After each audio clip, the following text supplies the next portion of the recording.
시간에 그 레이첼 카슨이 시도했던 어떤 그 작업들, 그러니까 그 양쪽 어떤 지적 작업들에 대한, 그러니까 과학기술에 관련된 내용들을 정확하게 소개하면서 동시에 그것들을 그 사람들한테 정확하게 그 설득력 있게 전달할 수 있는 그런 어떤 문학적 감수성, 그런 것들을 결합했을 때 실제로 세상을 바꿀 수 있는 그런 일들을 할 수 있다는 말을 했는데 그 얘기로부터, 그러니까 그 레이첼 카슨의 구체적인 신뢰로부터 우리가 요즘에 그 강조되고 있는 융복합 연구, 이게 왜 강조되는 맥락인지는 좀 이따가 14주차에 설명할 텐데, 융복합 연구에 대해서 시사점을 얻을 수 있어요. 흔히 이제 융복합 연구를 가로막는 문제를 문과, 이과 두문화 문제라고 흔히들 얘기를 하는데, 그 두문화라는 그 개념은 여기 나와 있는 이 C.P. 스노우라는 사람으로부터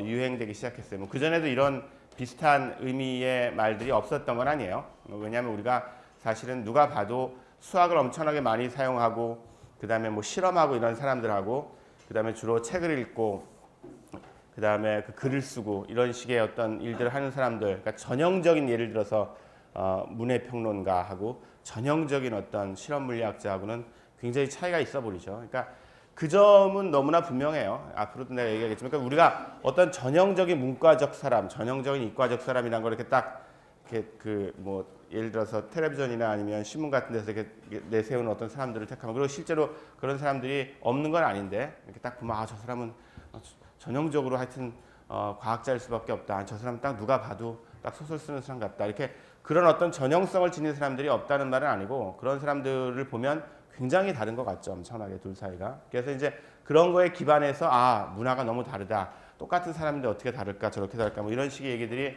많이 있었는데, 그 C.P. 스노우가, 여기 있는 C.P. 스노우가 했던 얘기는 그렇게 단순한 얘기가 아니에요. 훨씬 더 구체적인 얘기였어요. 그래서 사실은 여러분들이 두문화 얘기를 많이 듣지만, 그 두문화 책을 처음부터 끝까지 읽어본 사람은 뭐 대부분의 모든 책들이 그렇겠지만 별로 없을 텐데, 두문화 책을 보면 여러분들이 익숙한 그런 얘기, 그러니까 뭐 예를 들어서 셰익스피어를 아는 사람하고 그 연력학을 아는 사람하고 너무 다른데, 사실은 양쪽 다 알아야 된다. 그러니까 과학자들이 셰익스피어라든가 이런 문학 작품을 아는 것이 교양으로 치부되듯이, 마찬가지로 흔히 얘기하는 인문계열, 사회계열 공부하는 사람들도 연력학이라든가 이런 과학기술에 대한 지식들을 교양으로 알아야 된다. 뭐 이런 얘기들, 그런 구절이 나와요 분명히. 근데 그 구절만 딱 떼가지고 그게 마치 유명해져가지고, 그러니까 스노우라는 사람은 양쪽 다 그냥 전부 다 폭넓게 알아야 된다고 주장하는 사람이고, 그래야지 두문화 문제가 극복된다. 뭐 이런 식으로만 기억을 하겠지만, 실제 그 책의 내용은 훨씬 더 구체적인 문제를 풀기 위해서 쓰여졌다는 걸 알 수 있어요. 책을 여러분들이 보면. 그리고 그 구체적인 문제는 흥미롭게도 현재 우리나라가 처한 문제들과 굉장히 비슷해요. 근데 이제 다만 그 스노우의 경우에는 자기가 풀려고 했던 문제가 진짜 문제였는지에 대해서는 논란의 여지가 있어요. 이제 그 사람이 풀려고 했던 문제는 뭐냐면, 흔히 얘기하는 decline of British industry라고 하는데, 무슨 말이냐면 영국 산업이 망해간다 하는 거예요. 영국 산업이 쇠퇴하고 있다. 20세기 초에. 그런 말을 하게 된 배경은 뭐였냐면, 영국이 산업혁명을 제일 먼저 한 나라죠. 그러니까 전 세계 어느 나라보다 산업화가 먼저 이루어졌고, 그러니까 당연히 처음에는 산업을 선도했겠죠. 기술적 혁신이라든가 산업이라든가 공업 같은 걸 선도했는데, 그 다음에 뭐 영국만 산업화를 할 리는 없잖아요. 뭐 영국 사람만 똑똑한 것도 아니고. 그러니까 당연히 뭐 프랑스, 독일, 스노우가 책을 쓸 때까지는 아직 뭐 아시아에서 산업화가 이루어지고 이런 건 걱정할 필요가 없었지만, 프랑스, 독일한테 먼저 이제 추격을 당하고, 그 다음에 결국은 미국한테 완전히 2차 세계대전 이후로는 미국한테 완전히 지게 되죠. 그러니까 그런 맥락들이, 물론 이건 2차 세계대전 전에 나온 책이지만 그런 맥락들이 조금 있어요. 그러니까 스노우로서는 굉장히 다급한 문제를 풀기 위해서 이 얘기를 한 거예요. 그냥 단순히 문화가 이렇게 다르구나라는 그런 어떤 낭만적이거나 굉장히 좀 속편한 소리를 하기 위해서가 아니라, 자, 우리 영국 산업이 옛날엔 최고였는데 지금은 왜 다른 나라한테 밀리느냐, 예를 들어서 프랑스, 독일, 미국한테 왜 밀리느냐, 이 원인이 뭐냐, 그 원인을 스노우는 여러 가지 걸 검토한 다음에 결국 두문화 문제에서 찾은 거예요. 이 두문화 문제 때문이다. 무슨 말이냐면, 요즘 말로 바꾸면, 그 용어는 약간씩 다른데 우리가 어차피 14주 수업과 연결돼야 되니까 요즘에 우리말로 바꾸면, 영국 산업이 그 실제로 굉장히 잘 나가기 위해서는 기술 혁신 같은 게 필요한데 뭔가 새로운 것들을 만들어내고 그걸 가지고 세상을 제패하고 영국 제품들이 세계에 쫙 깔리고 뭐 이런 게 필요한데 그런 걸 못하고 있다. 왜 못하느냐? 그건 영국의 교육이 혹은 영국의 제도가 영국의 사회가 실제로 그런 어떤 창의적이고 혁신적인 생각들을 어떤 산업화시키고 공업화시킬 수 있는 그런 역량이 부족하기 때문이다. 그럼 이유가 뭐냐? 그건 두 문화 때문이다. 뭐냐면 실제로 그런 일들을 해내기 위해서는 예를 들어서 공학자들이 훨씬 더 과학을 많이 알아야 되고 이제 스노우는 과학자 출신이었거든요. 그래가지고 그런 점들을 굉장히 강조했어요. 그러니까 그 사실은 우리 수업 시간에 다른 내용과는 좀 위배되는 내용이죠. 그러니까 이 사람은 공학이 철저하게 응용과학이라고 봤기 때문에 실제로 공학자들이 과학을 훨씬 더 많이 알아야지만 그 자신의 기술적인 혁신들을 훨씬 더 잘 이룰 수 있는데 지금은 공학이 지나치게 이렇게 뭐랄까 자기 나름대로의 세계에 갇혀 있다. 그러니까 공학과 과학의 어떤 그 요즘 말로 하면 융복합적 연구가 굉장히 필요하다. 그리고 공학 교육에도 훨씬 더 과학적 내용이 많이 들어가고 플러스 요즘에 우리가 유행하는 그 캡스톤 디자인이나 그런 거 비슷한 얘기도 나와요. 여러분 읽어보면 훨씬 더 산업 현장에서 필요로 하는 어떤 구체적인 디자인 능력이라든가 아니면 그 실습 능력 그런 능력들을 키울 필요가 있다. 뭐 이런 얘기들을 해요. 스노우가. 그리고 거기다 덧붙여서 그리고 이제 그런 어떤 그 뭐랄까 기술 분야와 과학 분야 사이의 융복합뿐만이 아니라 실제로 그 인문학적인 사고라든가 사회과학적인 어떤 연구와 과학 연구가 서로 접목이 될 때 실제로 그런 혁신들이 증진될 수 있다. 뭐 이런 얘기들 하면서 근데 이런 혁신을 위해서는 이렇게 융복합적인 어떤 사고나 연구가 필요한데 이걸 가로막고 있는 게 뭐냐? 흥미롭게도 영국에 있었던 그 당시 두 문화 때문이라는 거죠. 그러니까 대학에는 여전히 그 예를 들어서 그 과학이나 기술 분야가 잘 못 들어가고 훨씬 전통적인 학문들이 남아 있고 그래서 실제로 과학에 굉장히 핵심적이고 중요한 연력학 법칙을 맨날 예를 드는데 연력학 법칙 같이 굉장히 중요한 원리들에 대해서 인문학자들의 이해가 굉장히 부족하고 마찬가지로 그 과학자들도 사실은 인문학적 소양들이 부족해서 결국은 생산성 있는 어떤 협동 작업들이 이루어지지 못한다. 이제 그런 얘기들을 했던 거예요. 내가 맨 처음에 얘기했지만 그 실제로 그 스노우가 그렇게 한탄했듯이 그리고 자기 나름대로 해결책을 제시했듯이 그 영국 산업이 그 당시 디클라인하고 있었느냐, 그러니까 그 쇠퇴하고 있었느냐는 논란의 여지가 있고 대체적으로 역사학자들은 스노우가 잘못된 판단을 했다고 믿어요. 그 이유가 뭐냐면 이런 걸 한번 생각을 해보세요. 그 사람들이 자기가 계속 자기가 맨 처음에 모든 걸 처음에 한 다음에 그 다음에 이제 사람들이 이렇게 그걸 갖다 하기 시작하면 거기에 대해서 굉장히 낯설음을 느끼죠. 무슨 뜻이냐면 여러분들이 그 예전에 나보다 한참 못하던 친구가 지금 나만큼 공부를 잘하거나 아니면 나보다 더 잘하거나 그러면 굉장히 그게 이상하게 느껴지잖아요. 그런 거 비슷한 일들이 사실은 벌어졌다고 봐요. 무슨 말이냐면 영국의 산업 지표들이나 이런 객관적 지표를 보면 스노우의 말과는 달리 영국 산업은 지속적으로 성장하고 있었어요. 기술 혁신도 계속 이루어지고 있었고요. 그런데 왜 그 스노우는 디클라인이라고 느꼈냐면 그 중요한 이유는 이런 거예요. 옛날에는 아까 얘기했듯이 영국이 혼자서 산업혁명을 했기 때문에 자기 혼자 쭉 앞서 나갔죠. 그리고 항상 자기는 뒤에서 자기를 따라오는 애들만 있었고 근데 이제는 영국만 있지 않죠. 예를 들어서 산업혁신이나 기술혁신이 영국, 프랑스, 독일 그 다음에 그 미국 이런 굉장히 여러 나라들이 한꺼번에 같이 산업혁신을 하고 있으니까 자기 독주 체제가 유지될 수가 없단 말이에요. 그러니까 끊임없이 경쟁을 해야 되고 살아남기 위해서는 그리고 끊임없이 사람들하고 이렇게 저 친구들은 뭐 하나 살펴봐야 되고 저 친구 저런 것도 했네. 그러니까 우리도 이렇게 해야겠다.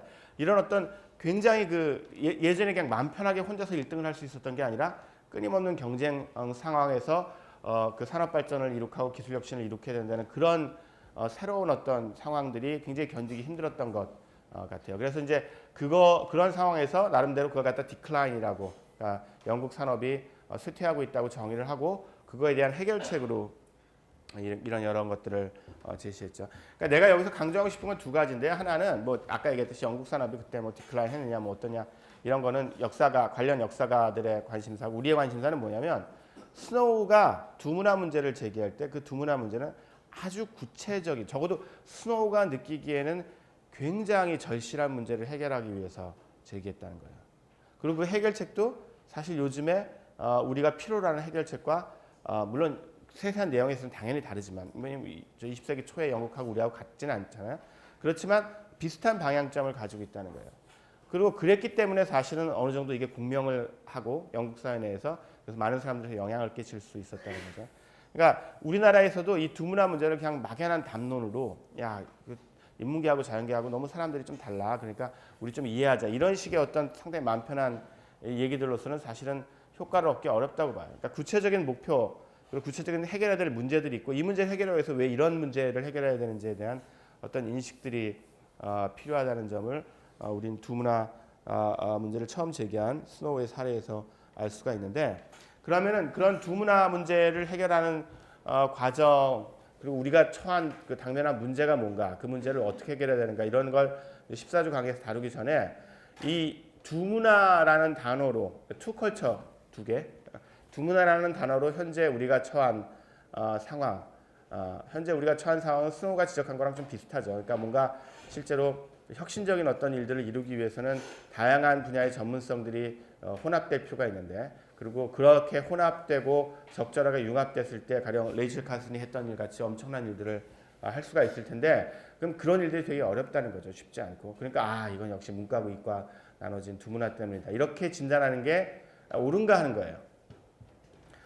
나는 그게 그 사실적으로 옳지 않다고 얘기해. 내가 뭐 마땅히 그렇지 않다 뭐 이런 어떤 당위적 차원이 아니라 여러분들이 잘 살펴보면 사실적으로 옳지 않다고 생각해. 마침 며칠 전에 내가 이 우리 수업에 딱 맞는 사례를 하나 발견해가지고 그걸 가지고 얘기를 할게요. 추상적으로 얘기하기보다.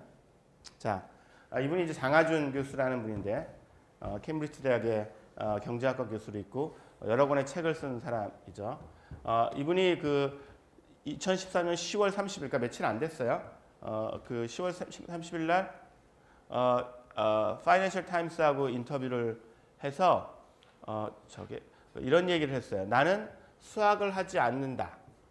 그래서 그러니까 그 연구 과정에서 수학을 안 한다는 거죠. 뭐 더하기 빼기 곱셈 나눗셈이 하겠죠. 그 저 슈퍼 가서 물건 살 때나 나는 수학을 연구 과정에서 수학을 사용해서 경제학 연구를 안 하거든요. 이분은 정치 경제학자니까 통계나 이런 건 물론 활용하지만 그리고 수학을 전혀 안 쓰지는 않겠지만 수학적으로 막 이렇게 그 분석을 해가지고 경제학적 논의를 하지 않는다고요. 그러니까 많은 경제학자들이 나를 경제학자로 보지를 않는다. 저 사람 수학 안 쓰니까 경제학자로 보지를 않고요. 그래서 내 동료 교수들은 나를 괴짜 또는 사회학자라고 부른다. 이게 재밌죠? 이게 재밌는 표현이에요. 사회학자로 불러요. 자, 사회학자라는 말은 경제학자들 사이에서 이거 사실이거든요.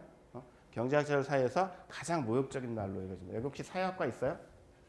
없으면 좀 다행인데 물론 거꾸로도 가능하겠죠. 사회학자들 사이에서는 경제학자란 말이 굉장히 모욕으로 받아들일 수 있어요. 이게 여러분들은 학부 다녀서 이게 감이 잘 안 올 텐데 이게 이런 뜻이에요. 여러분이 하나의 연구 문화에 익숙해지면 그 연구 문화 방식으로 세상을 바라보는 방식이 가장 자연스럽고 가장 정당하고 가장 훌륭하게 돼요. 사실은 그렇게 보이지 않으면 여러분들이 훌륭한 학자로 클 수가 없어요. 안 그렇겠어요? 여러분이 자기 분야 거를 완전히 통달을 해서 그 분야의 시각으로 세상을 딱딱딱 재단하는 그런 능력을 키우지 않고서 여러분 분야에서 성공할 수 있겠어요? 우리가 직선TVI나 수많은 사례에서 봤죠. 그러니까 당연히 그렇게 돼야 된다. 근데 그렇게 되는 것 자체가 나쁜 건 아니에요. 예를 들어서 여러분이 만약에 경제학자라면 어떤 것을 봐도 예를 들어서 경제학과 좀 멀어 보이는 문학 작품을 봐도 여기서 경제학적 요소를 발견해내고 경제학적으로 분석할 수 있어야 돼요. 그 능력이 그러니까 모든 것들을 자신의 학문으로 가지고 이렇게 설명하고 거기서 자신의 학문의 요소들을 발견해낼 수 있어야 된다고요. 그래야지 사실 굉장히 창의적인 학자가 되는 거죠. 그 쿤식으로 얘기하면 그 경제학 교과서에서 나온 이그젬플라를 잘 활용해서 수렴적 상상력을 활용해서 세계를 다 설명할 수 있어야 되죠. 그런데 중요한 건 뭐냐면 그 능력은 당연히 중요한 능력인데 그러다 보면 사실은 정당화되지 않는 다른 생각들을 많이 해요. 뭐냐면 내가 훈련받고 내가 굉장히 잘하는 세상을 바라보는 이 방식. 예를 들어서 경제학자라면 경제학적 방식. 현대 경제학에서 맞다고 생각하는 그 방식만이 유일하고 최고고 정당하고 다른 분야 학문들은 다 그거보다 못한 뭔가 세컨드 이류인 그런 거라고 생각하기가 쉬워요. 즉 경제학자들은 굉장히 높은 수준의 수학을 쓰거든요. 물론 이제 아주 냉정하게 얘기해서 경제학자들이 쓰는 수학이 물리학자들이 쓰는 수학에 비해서 수준이 높다고 얘기하기 좀 어렵지만 어쨌든 그 굉장히 높은 수준의 수학을 쓰는데 그런 수학을 써서 세상을 바라보는 데 익숙하다 보면은 수학을 못하는 여러분도 그런 거 있잖아요. 중고등학교 다닐 때 내가 푸는 문제 못 푸는 문제 보면 왠지 멍청해 보이죠. 그러니까 그 수학을 사용하지 않는 학자들은 왠지 좀 이렇게 2급 학자라는 느낌이 든다는 거죠. 그러니까 저 사람들이 수학이 안 필요해서 다른 방식으로 연구를 할 수 있다는 가능성을 생각하기보다는 뭐 엄밀하게 생각을 못 하니까 수학을 써서 엄밀하게 사용할 줄 생각할 줄 모르니까 그냥 이렇게 말로 적당히 뭉개는구나. 응? 뭐 이론이라든가 개념이라는 걸 사용해가지고 적당히 말로 뭉개는구나. 이런 생각이 있어요. 분명히. 대놓고 얘기는 잘 안 하지만 그래서 이런 얘기가 나오는 거예요. 장하준께서 당신은 사회학자다. 그 말은 뭐냐면 당신은 엄밀하게 경제학적으로 이론들을 체계화시켜서 전개하기보다는 그냥 여러 가지 이것저것 뭐 데이터라든가 통계치라는 거 가지고서 이런 거 아니냐 저런 거 아니냐 이렇게 컨클루시브하게 증명할 수 없는 그런 얘기를 하는 사람이다. 그렇게 얘기하는 거죠. 사회학자들은 또 뭐라 그러는지 알아요? 나 이런 얘기 수도 없이 할 수 있어요. 왜냐하면 내가 이제 전공상 여러 분야 학자들을 하고 이렇게 얘기를 나누고 그 학자들이 가지고 있는 편견들에 대해서 굉장히 익숙한데 사회학자들은 또 사회학이 최고의 학문이에요. 그러면 이제 사회학자들이 무시하는 어떤 또 그 학문이 있어요. 우리 사회학은 굉장히 포괄적으로 세상을 갖다 복합적인 현상들을 잘 바라보고 그걸 이론적으로 잘 설명하는데 그에 비해서 XXX 학문은 그런 어떤 이론화가 부족하고 그냥 단순히 팩트를 수집한다. 뭐 이런 학문이 또 그런 식으로 항상 자기 학문의 어떤 그러니까 내가 계속 얘기하지만 자기 학문을 잘 하고 자기 학문이 가지고 있는 장점들을 잘 살릴 수 있는 건 좋은데 거기서 더 나아가서 대부분의 경우는 어마어마한 우월감에 사로잡히는 사람들이 있어요. 그러니까 세상을 바라보는 유일하게 옳은 방식은 내 학문이 제공하고 있다. 뭐 물리학자들도 굉장히 그렇죠. 내가 그런 얘기 굉장히 많이 들었는데 물리학자들은 하여튼 원칙적으로 물리학으로 다 할 수 있다고 생각해요. 뭐 생물학이나 화학이나 구태여 시간이 없어서 그런 걸 못할 뿐이지 예를 들어서. 그러니까 그런 식의 어떤 사고 방식들이 널리 퍼져 있어요. 그게 한 가지. 그러니까 무슨 뜻이냐면 진짜 자세히 살펴보면 두 문화가 아니라 각 학문 전공 분야마다 물론 정도의 차이는 있어요. 정도의 차이는 있는데 굉장히 문화가 다르다는 거예요. 그러니까 자기 학문 분야에 익숙해지면 그 방식대로 경제학자들은 경제학자들 나름대로 사회학자는 사회학자들 나름대로 물리학자는 물리학자 나름대로 생물학자는 생물학자 나름대로 자신의 학문 분야에서 잘 정립된 세상을 바라보는 방식 그 방식이 가장 좋고 가장 유일하고 가장 타당한 방식이라는 그런 어떤 문화적 편견을 가지고 있어요.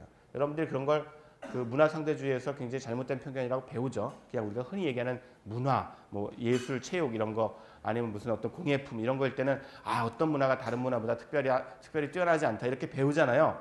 근데 재밌는 점은 그런 어떤 그 예술 작품이나 공예품에 대해서는 사람들이 문화상대주의를 쉽게 이렇게 받아들여도 학문 분야에서는 잘 안 그렇다는 거예요. 학문 분야에서는 굉장히 거기에 대해서 강한 의견을 가진 분들이 상당히 있어요.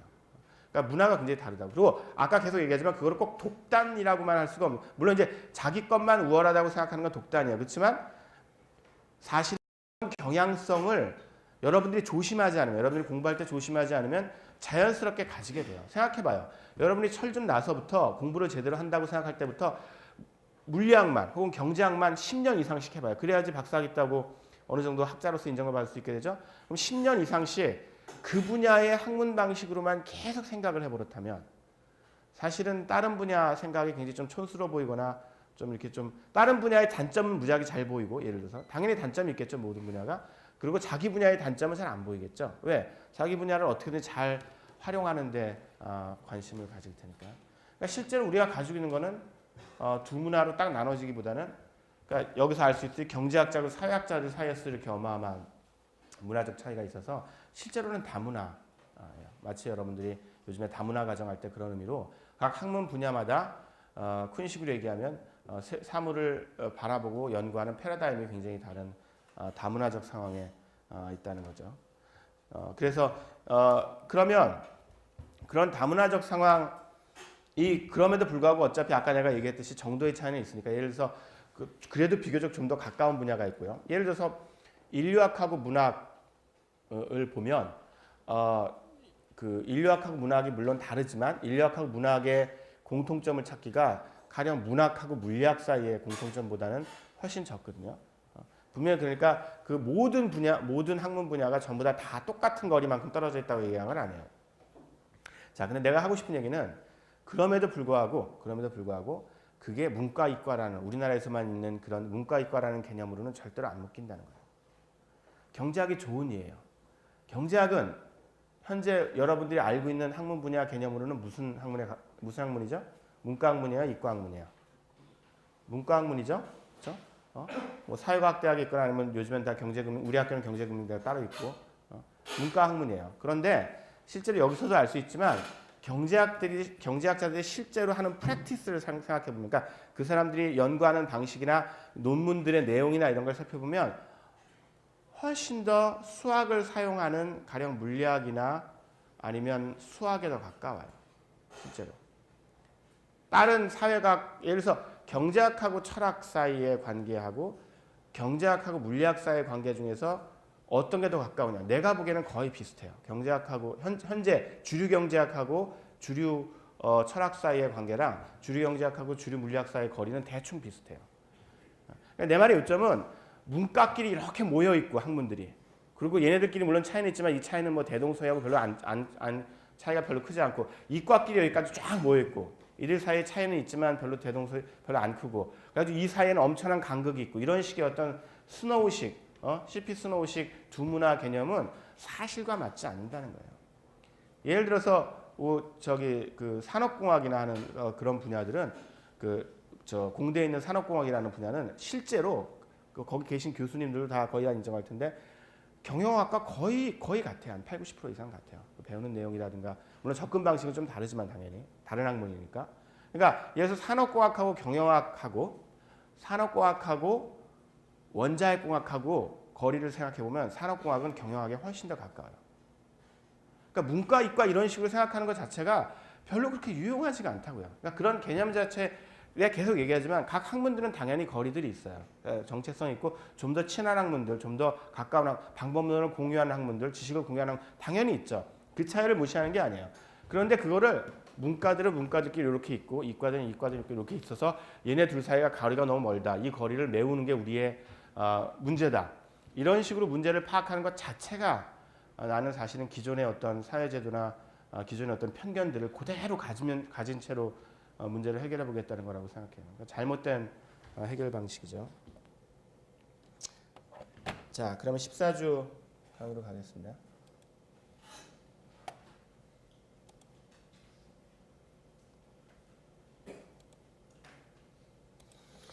자, 그래서 내가 아까 우리 사회에서 두문화 문제가 만약에 그리고 내가 두문화 문제보다는 다문화 문제로 이해하는 게 좋다는 거죠. 그러니까 우리가 분명히 아까 계속 얘기하지만 그게 각 분야의 전문가들을 키워내는 데는 물론 굉장히 효율적인 방법이에요. 쿤의 예에서도 봤듯이.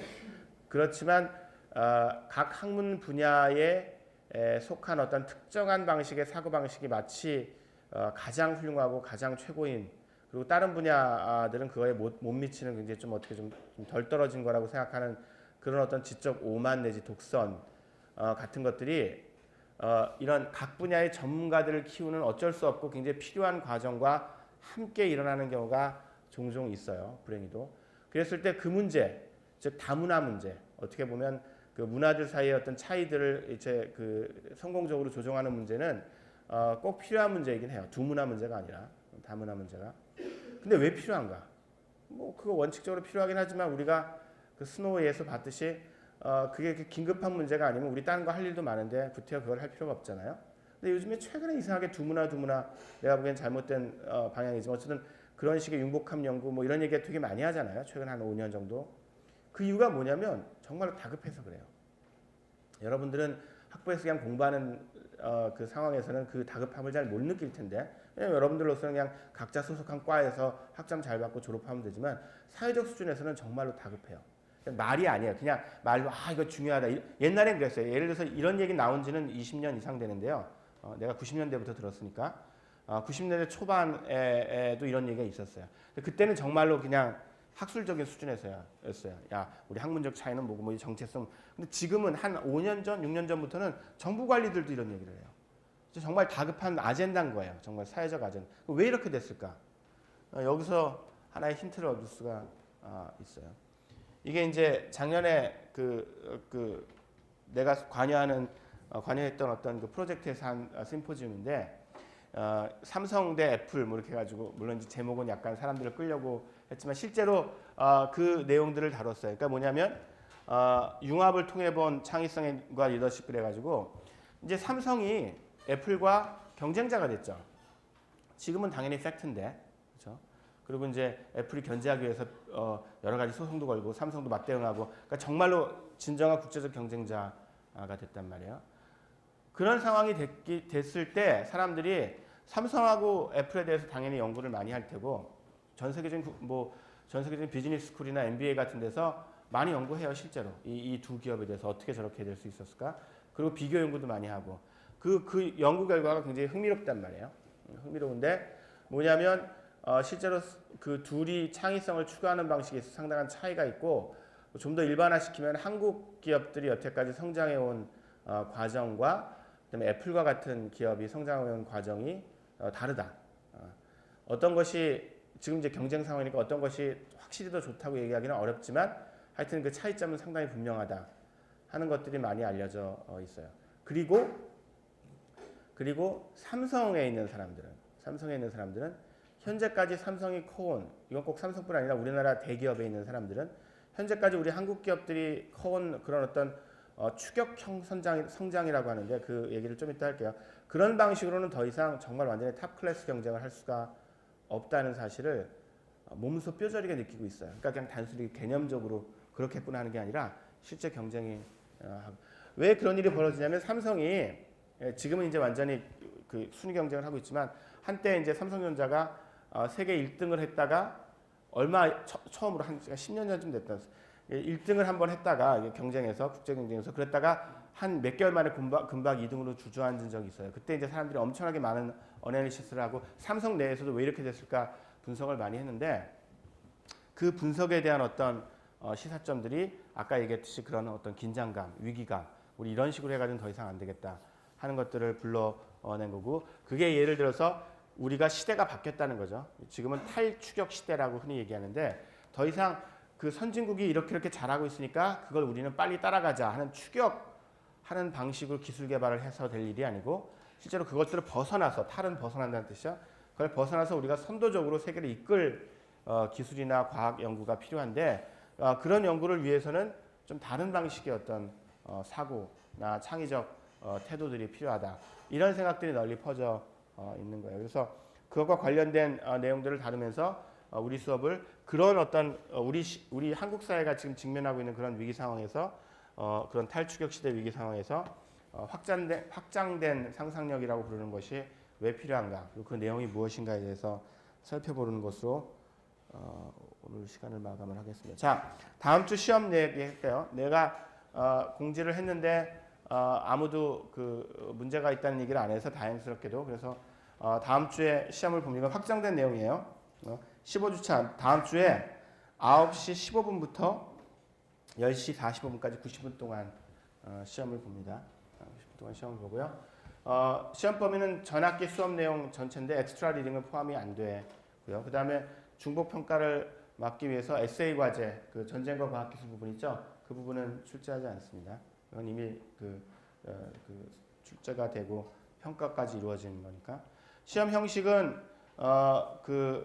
미리 얘기를 했죠. 저 세 편의 다큐멘터리, Naturally Obsessed하고 그다음에 과학자로 산다는 것, Newton's Dark Secret 이거를 에 대해서 각각 한 문제씩, 요거 묶어가지고 한 문제, 요거 하나 문제가 가지고 각각 한 문제씩 20점짜리가 나가고요. 그러면 나머지 분량에 대해서 60점에서 100점 만점으로 시험이 이루어지고요. 지난 학기 시험 문제가 올라가 있어요. 여러분 학습 자료에. 그러니까 참고하면 되는데 뭐 나는 매 학기 수업 내용이 한 30%, 30% 정도씩 조금씩 바뀌니까 완전히 그거대로 나온다고 생각하는 게 아니라 이런 형태의 문제가 나오겠구나 하는 것들을 뭐 새로운 신유형이 나올 수도 있는데 하여튼 뭐 그건 내가 얼마나 창의적인가에 따라 달라지는데요. 하여튼 그 참고해서 보시기 바랍니다. 시험 관련해서 문의사항 있어요? 자, 나중에도 문의사항이 있으면은 질문해도 좋아요. 내가 시간을 줄게요. 끝나기 바로 직전에. 자, 지난 시간 강의 내용이고요. 이번 주 읽기 자료는 세 개인데요. 하나는 이제 임종태 수행하고 변학문 수행에 있어서 한국적 두 문화의 현대적 기원. 그러니까 우리나라에서 이런 문과이과라는 개념들이 어떻게 탄생하게 되고 그 반목이 사실 있잖아요. 내가 제일 싫어하는 얘기들이 그런 건데 무슨 어떤 특정한 행동을 하면 전형적인 이과형 생각이라는 둥 아니면 역시 나는 근데 굉장히 난처한 게 그 인문대 내에서는 이제 무슨 어떤 행동이나 뭐 이런 게 좀 그분들이 보기에 좀 특이하다고 생각되면 역시 이 선생은 이과 출신이어서 그 생각이 그렇게밖에 안 가는 것 같아. 뭐 이런 식의 어떤 그 얘기를 듣고요. 그다음에 이공계 선생님들 만나면 역시 이 교수는 철학 교수라서 그런지 생각하는 게 완전히 문과네요. 이렇게 난 도대체 뭔지 모르겠어요. 그러니까 내가 보기에는 그분들이 뭔가 엄청난 편견들을 가지고 있어가지고 레이블링을 하는 거예요. 저 사람은 문과 사람, 저 사람은 이과 사람. 뭐 이런 식의 얘기를 하는 건데 하여튼 그런 생각들이 굉장히 보편적이죠. 저 사람은 전형적인 이과라는 둥, 문과라는 둥 이런 말들 표현들이 되게 널리 쓰이잖아요. 근데 이제 그런 표현들이 쓰이게 된 어떤 기원들을 보여주는 그런 흥미로운 논문이에요. 그리고 우리가 그걸 좀 다룰 거고 그 다음에 이제 통합, 융합 이런 것들 연구가 성공적으로 생산적으로 이루어지기 위해서는 어떤 조건들이 필요한가를 좀 자세하게 다룬 우리 수업 시간에는 사실은 그냥 일종의 그 아이디어만 제공할 수밖에 없는데 그걸 다룬 글을 갖다가 읽고요. 그 다음에 이제 홍석욱 교수가 쓴 엑스트라 리딩은 좀 이렇게 편하게 읽을 수 있는 글이에요. 신문의 기관글에서 우리 현대 한국 사회에서 우리가 지향할 점들, 내가 확장된 상상력이라고 부르는 것과 상당히 비슷한 얘기들을 하는데 그 얘기를 하겠어요. 자, 우리 수업 시간에서 이런 얘기들을 많이 배웠죠. 이제 과학 기술 연구가 사람들이 생각하는 것과 굉장히 다른 모습들이 있다. 그리고 그게 팩트라고 내가 강조했죠. 그러니까 그냥 이렇게 볼 수도 있다가 아니라 실제로 그게 사실이에요. 근데 다만 낯설 뿐이죠. 여러분들한테 낯설 뿐이죠. 왜냐하면 여러분들이 이제 주로 학부생들이니까 연구 현장에 대해서 잘 모르고 수업 시간에 교과서를 통해서 배우는 과학기술 연구는 왠지 저럴 것 같지 않았는데 실제로는 이와 같은 그런 다양한 측면들이 있죠. 그러니까 어떻게 보면 저게 과학기술을 폄하하는 것 같고 깎아내리는 것 같이 느껴질 수도 있어요. 근데 실제로는 훨씬 더 역동적으로 만들어 주죠. 그러니까 단순히 그냥 여러분들 시험 볼 때 이렇게 답이 뻔히 있는 문제를 풀어내는 방식으로 연구가 이루어지는 게 아니라 실제로는 굉장히 좌충우돌하고 내가 열심히 연구하고서도 틀릴 수 있고 그렇지만 또 좋은 아이디어를 내서 어느 한쪽 방향으로 가서 굉장히 큰 걸 얻을 수 있고 그러니까 실제로 여러분들이 연구자로서 가질 수 있는 창의적이거나 개성 어떤 독특한 어떤 개성들이 결합해서 객관적인 어떤 과학 지식이나 실험 연구 결과랑 결합해서 사실은 과학기술 연구에 새로운 어떤 혁신들이 이루어진다는 사실을 알게 되면 사실은 긍정적으로 볼 수도 있어요. 그러니까 실제로 여러분들이 그런 일들을 할 때 훨씬 더 어떻게 보면 인간적인 모습이라고 할까? 그러니까 실제로 과학기술 연구가 굉장히 인간적인 면모를 가지고 있다는 점. 거기서 말하는 인간적인 면모라는 건 실제로 구체적인 어떤 사람들이 들어가서 그 사람들이 어떤 방식으로 선택하고 결정하는지가 굉장히 큰 영향을 끼친다는 사실이죠. 그리고 그 상상력과 창의성에 대해서도 우리가 한 학기 동안 굉장히 그게 얼마나 복잡한지 그렇게 단순하게 그냥 무조건 내가 첫 주 수업에서 보여준 그 그림 기억나죠? 막 머릿속에서 그냥 총천연색 그 색깔들이 막 터져나가는 뭔가 새롭고 재미있고 신나는 생각을 하면은 다 되는 그런 분야가 있을지도 몰라요. 근데 나는 별로 그럴 것 같지는 않은데 모르겠어요. 뭐 영화를 만드는 데서라든가 그런 데는 훨씬 더 좀 자유롭게. 근데 거기조차도 나중에 처음에는 그렇지만 나중에 시나리오를 진짜 만들어가거나 그럴 때는 수많은 요소들을 고려해야 돼요. 그러니까 그쪽도 역시 수렴적 상상력이 필요해요.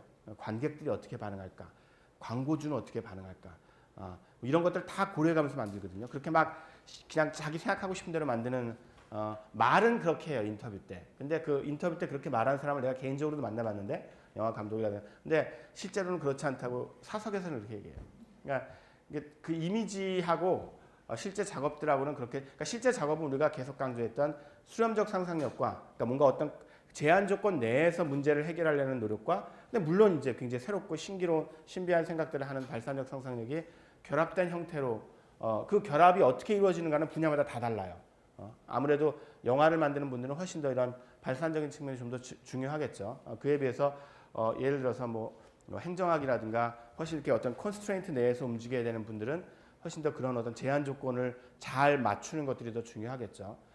그렇게 분야마다 굉장히 다르긴 하지만 결국은 창의성이라는 게 그런 다양한 일들을 묶어내는 능력. 그러니까 완전히 새로운 걸 만들어내는 것보다 뭐 그래도 좋겠지만 실제로 이미 있었던 여러 가지 사람들이 알고 있었던 여러 가지 것들 혹은 여러 가지 전문성을 가진 사람들을 한꺼번에 팀으로 묶어서 그 능력도 굉장히 중요해요. 팀장의 능력이라는 게. 그러니까 이 사람은 예를 들어서 사회학 전공자고 이 사람은 공학 전공자고 이 사람은 저 마케팅 전공자고 이런 여러 사람들을 자기 팀원으로 거느릴 때 이 사람들 각각이 가지고 있는 전문성들을 이끌어내서 어떤 그 프로덕트를 만들어내는 그런 능력들 그게 굉장한 창의성이라고요. 그냥 단순히 뭐 이런 아이디어 뭐 이런 반짝 아이디어만 창의성이 아니라 실제로 우리가 아인슈타인 예에서 봤죠. 실제로 여러 사람들이 해놓은 작업들을 한꺼번에 이렇게 구슬이 서말이라도 꿰어야 보배처럼 이렇게 딱 꿰가지고 하나의 프로덕트를 만드는 능력 거기에 어마어마한 창의성이 있어요. 사실은 그걸 무시하면 안 돼요. 그 능력 또 굉장히 중요하다는 사실을 배웠고 자 그러면 다시 이제 삼성하고 애플로 돌아가서 이 내 얘기가 아니라 이제는 실제로 내가 그 각 대기업의 인사 담당자나 아니면 그쪽 저 연구 본부장 뭐 이런 거 하는 분들하고 내가 이제 다른 자문회의나 이런 데서 만날 기회가 많은데 그런 데서 많이 들었던 얘기들에 기반해요. 그러니까 뭐 그리고 물론 충분히 예상할 수 있는 거고요. 자 기술 개발을 추격형으로 할 때는 우리만 추격형으로 하지 않았어요. 영국 빼놓고는 다 추격형으로 했고 영국도 나중에는 추격형으로 하죠. 다른 나라가 더 잘 나갈 때는. 그럴 때는 대충 어떻게 생각하면 되냐면 여러분들이 고등학교 때 그 정석이나 아니면 그 뭐 요즘에 다른 문제집도 많이 풀죠. 센스학부나. 하여튼 그런 문제집 푸는 상황이랑 비슷하다고 생각하면 돼요. 나는 답을 모르지만 답이 찾아보면 있어요. 그렇죠? 그런데 문제는 뭐예요? 누구는 그 문제를 5분 안에 풀고 누구는 그걸 1시간 돼도 못 푸는 사람들이 있죠. 그러니까 결국은 속도가 중요해요. 그리고 물론 정확하게 풀어야죠. 예를 들어서 뭐 30초 안에 풀었지만 틀린다 그러면 소용이 없죠. 그러니까 결국은 맞고 답을 맞추고 속도가 중요해요. 실제로 이걸 우리나라가 굉장히 잘했어요. 우리나라 교육열도 높고 그래서 교육받은 사람들도 많고 그리고 워낙 그 교육을 갖다가 여러분들 지식 주입형 교육에 대해서 자꾸 비판하는데 그 장점이 있어요. 어마어마한 장점이 있어요. 특히 추격형 기술 개발 단계에서는 사실은 굉장히 큰 장점이 있어요. 왜냐하면 우리나라처럼 그렇게 굉장히 잘 교육받은 고급 인력들이 많았던 나라가 별로 없었어요. 개발도상국 중에서. 그러니까 우리나라는 어떤 식이냐면 여러분 혹시 관심 있으면 반도체 개발의 역사 같은 거 이렇게 책이 있거든요. 읽어보면 알겠지만 이런 식이에요. 그래서 외국이 256메가 D램을 3년 동안 개발했다. 그럼 우리나라는 6개월 만에 해요. 그런 식이에요. 그러니까 아까 수학 문제 푸는 거하고 똑같아요. 정확하게 풀고, 즉 뭐냐면 우리나라에서 만든 256메가 D램을 갖다 뭐 어디 컴퓨터라든가 집어넣으면 작동을 해요. 그러니까 정확하게 푼 거예요. 실제로 만들어낸 거야. 그리고 빨리 풀어요. 그걸 제일 처음 만든 연구 선진국은 2년 걸렸는데 우리는 6개월 만에 만들어낸단 말이에요. 그런 식으로 착착착착 엄청나게 빠른 속도로 추격을 해나갔어요. 자, 그게 근데 왜 가능했을까? 물론 우리가 똑똑하고 엄청 열심히 했어요. 우리 저 아버지 세대, 할아버지 세대들이 어마어마하게 성실했어요. 물론 그런 것들은 다 있고요. 그런 게 없어가지고는 안 되죠. 그렇지만 우리가 쫓아갔기 때문에 할 수 있었던 거예요. 왜냐하면 탑이 있으니까. 256메가 D램 다른 나라에서 만든 게 있거든요. 그리고 그거 만드는 제조 기법이야 영업비밀이니까 안 가르쳐 주겠지만 그거 비슷한, 그러니까 그것과 관련된 기초적인 어떤 과학적 지식이나 반도체 어떻게 만들고 웨이퍼 어떻게 만들고 그다음에 그것과 관계되는 그런 것들은 책이나 논문이나 아니면 그 관련된 기술자들을 데려와가지고 배우거나 그래가지고 비교적 속성으로 빨리 할 수, 여러분들 학원 다녀가지고 그 고등학교 3년치를 갖다가 중학교 겨울방학 때 다 해치우는 그런 비슷한 것 같은 거예요. 그때도 물론 모든 게 다 돼 있어야죠. 좋은 강사가 있어야 하게 되고 여러분들이 열심히 해야 되고 그렇지만 어쨌든 할 수 있잖아요. 왜? 고등학교 3학년 수학과정이 정해져 있으니까. 원칙적으로 충분히 똑똑하고 충분히 열심히 노력하고 잘 가르치면 할 수 있어요. 그런데 뭐는 못하죠? 여러분이 흔히 선행학습의 문제라고 하는 게 뭐예요? 그리고 그건 진짜 문제예요. 정말. 뭐는 못하냐면 이미 이렇게 딱 세팅된 교과 과정을 빨리 배우는 건 할 수 있지만 새로운 건 못 만들어내요. 새로운 거. 어떻게 새로운 걸 만들겠어? 뭐가 답인지 알 수가 없는데. 내가 만들어 놓고도 이게 정답인지 어떻게 알아요? 정답이라는 건 뭐예요? 이런 쪽 세계에서. 정답이라는 건 대충 이런 거예요. 적어도 삼성이 그 애플이랑 경쟁하기 전에 뭔가 애플도 처음부터 잘했던 게 아니에요. 잘 못했거든요. 근데 뭔가 다음 세대 그 휴대전화는 이런 형태다라는 것들을 딱 제시했을 때 연구를 해가지고 창의적으로 그래서 사람들이 와 하고 거기 몰려들고 그게 일종의 기술 표준으로 되는. 예를 들어서 와트의 증기기관이 정답이에요. 그렇죠? 증기기관 여러 사람들이 만들었는데 와트가 이렇게 만드니까 증기기관 최고다. 그 전까지 만들던 다른 증기기관 다 제끼고 와트 증기기관만 개량했잖아요. 그런 게 정답이에요. 근데 그 정답의 특징은 만든 사람은 이게 정답이 될지 알지 알 수가 없어요. 왜? 평가를 받아봐야 돼요. 예를 들어서 그게 만약에 대중적으로 팔리는 프로덕트라면 시장의 평가가 필요하고 아니면 예를 들어서 그게 굉장히 학술적인 내용이라면 동료 학자들의 평가가 필요해요. 그러니까 내가 어떤 논문을 냈을 때 사람들이 야 이거 획기적인 논문이다. 이거 정말 우리 학계를 완전히 바꿀 논문이다. 그래야지 유명해질 거 아니에요. 예를 들어서 그렇죠? 미리 할 수가 없어요. 내가 연구에서 맨날 강조하는 게 그건데 미리 할 방법이 없어요. 자, 우리나라 기업이 이런 경험이 별로 없었어요. 우리나라 기업이 어떤 분야에서 1등을 해본 경험이 없고 항상 우리는 그 다른 나라들이 어떻게 하는지를 잘 보고 머리가 좋고 성실하니까 그것들을 재빠르게 쫓아가는 데 굉장히 익숙해져 있었어요. 그러면 어디까지는 할 수 있을까요? 2등은 해요. 2등. 왜? 남들보다 훨씬 빠르니까. 남들보다 훨씬 더 잘하고. 그러니까 1등 하는 거를 갖다가 남들보다 1등을 따라하는 데 있어서는 제일 빨라요. 제일 효율적이고. 그래서 2등은 항상 해요. 근데 1등은 어려워요. 왜? 1등은 뭐가 1등인지를 자기가 규정해야 돼요. 야, 이게 다음 세대 기술 표준이다. 앞으로 나갈 길은 세상에 나갈 길은 이거다. 이런 것들을 딱 이렇게 제시를 해야 되는데 그 경험은 별로 없거든요. 그 경험은. 그러니까 우리나라는 항상 예를 들어서 미국에서 나노 기술이 유행이다. 다음 세대는 나노 기술이 될 거다. 그럼 나노를 하고. 바이오 기술이 유행이다. 바이오가 다음 세대는 바이오 하고. 뭐 그 빅데이터, 빅데이터. 그러니까 항상 다른 나라를 주시하는 것 자체가 나쁜 건 아니에요. 여러분 혹시 오해할까 봐 얘기하는데. 그럼 모든 나라들이 다 그렇게 해요. 우리나라만 그런 거 아니라. 다른 나라는 당연히 주시해야죠. 그런데 우리 스스로 고민을 해서 야, 우리에게 진짜 필요한 기술이 뭐지? 그 다음에 다음 세대 기술은 뭐가 중요하지? 그 기술에서 뭐가 신경을 써야 되지? 그래서 야, 너희들 잠깐만. 너희들 계속 이런 기술 만들잖아. 근데 실제로 이 기술이 상용화됐을 때 이런 문제가 있으니까 이런 거 신경 써가면서 만들어야 돼. 우리 이런 거 협의 좀 해보자. 전 세계 국가, 우리 OECD 국가잖아요. OECD 국가들한테 나가가지고 그런 얘기하고 이런 걸 못해요. 못한다는 말은 사실은 OECD 그쪽 협의에 참여한 사람한테 직접 들은 얘기예요. 난 그런 걸 해본 경험이 별로 없거든요. 우리는 항상 어땠냐면요. 내 키스트 다녔던 내 친구들한테 이렇게 들으면 모든 연구 개발 제안서에는 항상 그 경쟁 국가의 비고란이 있어요. 뭐냐면 내가 A라는 기술을 개발하려고 한다. 그럼 가장 좋은 정당한 근거가 뭐냐면 미국이 이런 거에 이만큼 투자했다. 일본이 이런 걸 하고 있다. 그러면 연구 지원비 타기가 훨씬 더 수월해요. 미국하고 영국하고 뭐 독일 아무도 안 하고 있는데 이 기술은 중요하다. 왜냐하면 하고 이렇게 아무리 설득해도 그것들은 잘 안 먹혀요. 왜? 리스크가 너무 크니까. 그리고 그 말은 사실이에요. 이게 또 중요한 건데 리스크가 엄청나게 커요. 탈추격 경쟁 상황에서는. 리스크는 물자면 실패 비용이라고 하는데 실패 비용이 커요. 여러분 이런 걸 한번 생각해 봐요. 256메가 디램을 만드는 과정에서 실패 비용이 얼마나 있었을지.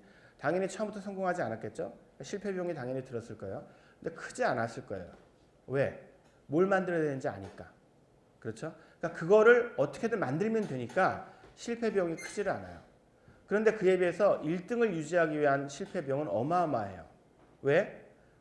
내가 생각하기에 다음 세대를 선도할 기술이라고 만들어놨는데 사람들이 에이 그게 뭐야 시장 반응이 싸늘하거나 자기가 보기에는 획기적인 연구라고 다른 나라 아무도 안 하는데 이거 해야 된다고 했다가 실제로 다른 나라들이 아무도 안 하는 데는 이유가 있었던 그런 기술이 돼버려서 결국 그냥 묻히고 말면 그건 그냥 완전히 실패죠. 그 연구는 완전히 날아가는 거죠. 그 제품 완전히 사장되는 거고 그런 실패 비용이 필연적으로 들어요. 그걸 피할 방법은 없어요. 여러분 애플 뭐 창의성의 신화처럼 얘기했지만 애플 역사 같은 걸 살펴보면 여러분들이 처음 들어보는 제품도 되게 많아요. 왜 처음 들어볼까요? 나오다가 바로 가라앉았거든요. 엄청나게 돈을 투자해서 만들었는데 애플은 계속 성공만 했을 것 같죠? 전혀 아니에요. 애플 실패한 제품 무지하게 많아요.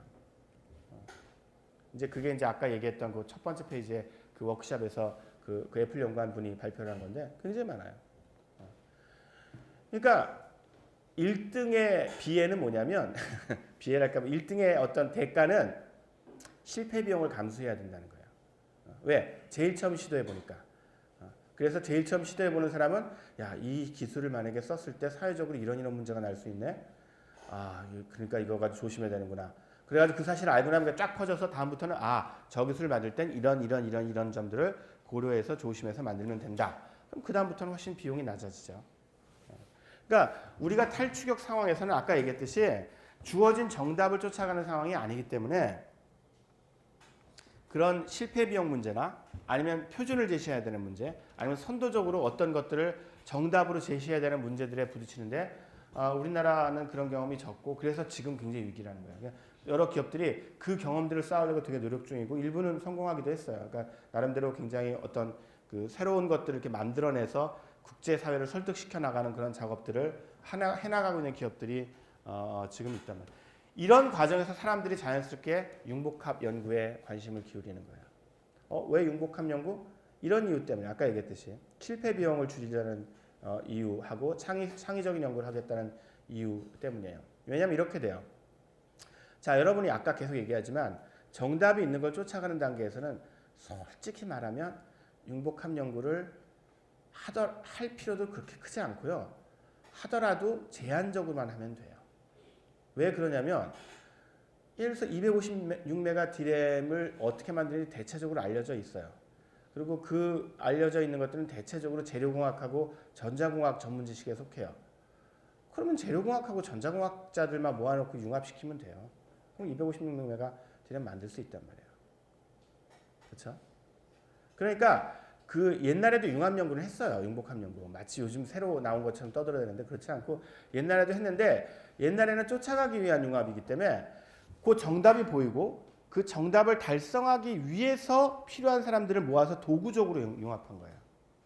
근데 이제는 그럴 수가 없어요. 예를 들어서 여러분이 차세대 핸드폰을 만들고 싶어요. 뭐 요즘에 몇 세대라고 해요? 난 잘 모르겠는데 뭐 7세대 핸드폰을 만들고 싶어요. 예를 들어서.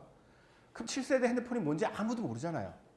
여러분들이 만들어내고 이게 7세대 핸드폰이다라고 얘기를 해야 될 거 아니에요. 그렇죠? 설득해내고 관련된 기술을 만들고. 그럼 뭐가 필요하겠어요? 그걸 하기 위해서 필요한 전문가가? 전자공학 하는 사람들, 휴대폰공학과도 있다는데 휴대폰공학과 뭐 이렇게 졸업자들 모아놓고서 만들면 만들어지나요? 그럴 리가 없잖아요. 당연히. 생각을 조금만 해보면. 그렇죠? 여러분들이 휴대폰이 단순히 기계예요? 여러분들 삶에서? 어떤 사람들은 이거 3초마다 한 번씩 안 들여다보면 불안하는 사람들도 있죠. 그러니까 사실은 우리 삶에 엄청나게 많이 들어와 있는 기술이란 말이에요. 그럼 그런 기술의 미래를 설계하는데 그냥 예를 들어서 이 기계장치 만드는 사람이나 이거 소프트웨어 만드는 사람 둘이 협력하면 그냥 만들어질 것 같아요? 안 돼요, 잘. 그리고 안 된다는 사실을 개념적으로도 그렇지만 우리가 경험으로 알고 있어요. 예를 들어서 그 여러 나라 정부에서 그 이제 로봇 기술 그 발전에 기대를 걸고서 노인들 이제 불행하게 된 이제 가족들이 해체되고 이제 훨씬 핵가족화되면서 노인들 중에서 이제 돌봄을 못 받는 노인들이 많잖아요. 꼭 필요한 일상생활을 하기에 굉장히 어려움이 있는 거동이 불편한 노인들인데 가족들이 돌봐주기 어려운 경우가 있잖아요. 그래서 그런 어떤 거에 착안해 가지고 노인 돌봄 로봇 개발 프로젝트를 여러 나라에서 했어요. 근데 성공한 나라가 별로 없어요. 돈을 엄청 들였는데. 이유가 뭐냐면 노인을 생각 안 하고 만든 거예요. 그러니까 정확히 얘기하면 노인을 생각 안 하고 만든 건 아니고요. 노인을 아주 좁은 그런 시각에서 생각하고 만든 거예요. 즉 공학자의 시각으로 만든 거죠. 노인이 뭘 하겠어. 그러니까 공학자가 아니라 원래 이 사람은 그냥 로봇 만드는 사람이에요. 그러니까 사실은 노인 심리라든가 노인의 정서, 노인의 문화적 삶, 노인이 가지고 있는 어떤 사연에서 위치 이런 어떤 복잡한 사회과학적인 내용도 잘 모르고 노인의 삶이라는 게 예를 들어서 우리 삶 전체를 놓고 볼 때 어떤 의미를 가져서 이 사람들한테 어떤 게 굉장히 정서적으로 중요하고 어떤 문제들을 좀 이런 어떤 인문학적인 어떤 내용 모르는 채로 그냥 노인이 뭐 필요하지? 앉아서 생각하는 거예요. 일단 화장실 같은 거 가야겠지? 그러면 이렇게 딱 잡아가지고 화장실까지 이동시키는 거. 딱 잡고 이동시키고. 그 다음에 또 뭐가 필요하죠? 아파서 이렇게 떨어지면은 이렇게 그 다칠 수 있으니까 그러니까 그 뭔가 이렇게 움직임이 좀 격한 움직임이 보이면 바로 가가지고 이렇게 받쳐주는 거. 그래가지고 나름대로 열심히 생각을 해요. 근데 생각하는 수준이 이제 그 정도인 거죠. 그래가지고 기계를 만들어 놔요. 그러면 일단 대부분의 경우에 실패하는 이유가 뭔지 알아요? 노인들이 이건 들은 얘기인데 발표를 노인들이 버튼 조작을 못 해가지고 그냥 기계가 그냥 섞고 있는데. 그러니까 그런 것들을 한 다음에 그런 것들의 기능에 관련된 여러 가지 버튼들을 만들었는데 노인들은 이게 뭐야? 컴퓨터도 못 키는 분들이 있대요. 예를 들어서 그저 봉사하는 사람들이 들으면 컴퓨터도 못 키고 뭐 이렇게 로그인 이런 것도 못 하는 분이 있는데 이상한 기계가 막 이렇게 들어와 있으면 무서워가지고 그리고 이게 비싼 기계인데 정부에서 좀 비싼 기계인데 시범 운영해보라고 했는데 그대로 먼지 쌓아놓고 그대로 두고 그래서 쓴 기록이 거의 없는. 왜 안 썼냐 그러면은 어떻게 쓰는지 몰라서 안 썼다고. 무서워가지고 막 이렇게 윙윙거리고 돌아다니고 그래가지고 그러니까 그런 것들을 고려를 안 하고 그냥 만들면 그런 꼴이 나는 거야. 돈 예산들 다 망가지고. 그냥 기계적으로 완벽한 기계를 만든다고 그게 실제로 원하는 일들을 하지를 못해요. 아까 그 휴대폰 같은 거 그렇게 만들 것 같아요? 그렇게 만들어서 팔릴 것 같아요? 그냥 잘 만들어서 기계 여기다 잘 집어넣어가지고 하면 팔릴 것 같아요? 사람들이 이거 만져보는 사람이 특별히 있어요. 휴대폰 회사에는 이거 이렇게 만져보는 거예요. 촉감만 보는 거예요. 하루 종일 그 일만 해요. 들었다 놨다. 옛날 폴더 열 때 폴더 열었다 놨다 열었다 놨다. 이걸 어떻게 하면 좀 더 잘 열리게 할까 그런 거. 그다음에 만졌을 때 촉감. 뭐 그걸 두고서 여기도 가보고 저기도 가보고. 그러니까 여러분이 상상할 수 있는 것보다 훨씬 더 융복합적으로 연 거예요. 기업체 가면은. 왜 그럴까요? 융복합 연구가 중요해서 뭐 사회적으로 거기에 인식이 그거 아니고 필요해서. 그 사람들로서는 생존이 달린 문제예요. 그러니까 그런 식으로 개발을 안 했을 때는 그렇게 전 세계 시장을 상대로 장사를 하는 사람들 입장에서는 혹은 전 세계 학술계를 상대로 최첨단 연구를 경쟁하고 있는 사람한테는 안 통한다고요.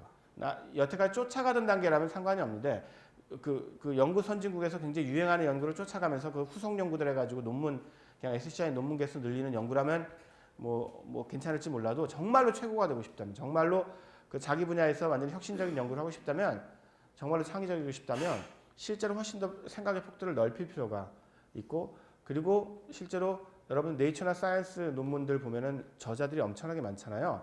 그렇게 되는 이유가 점점 경쟁이 치열해져서 자기 분야 전문성만 가지고 어떤 연구를 했을 때는 그렇게 센 저널의 논문이 잘 안 나와요. 예를 들어서 이런 식이에요.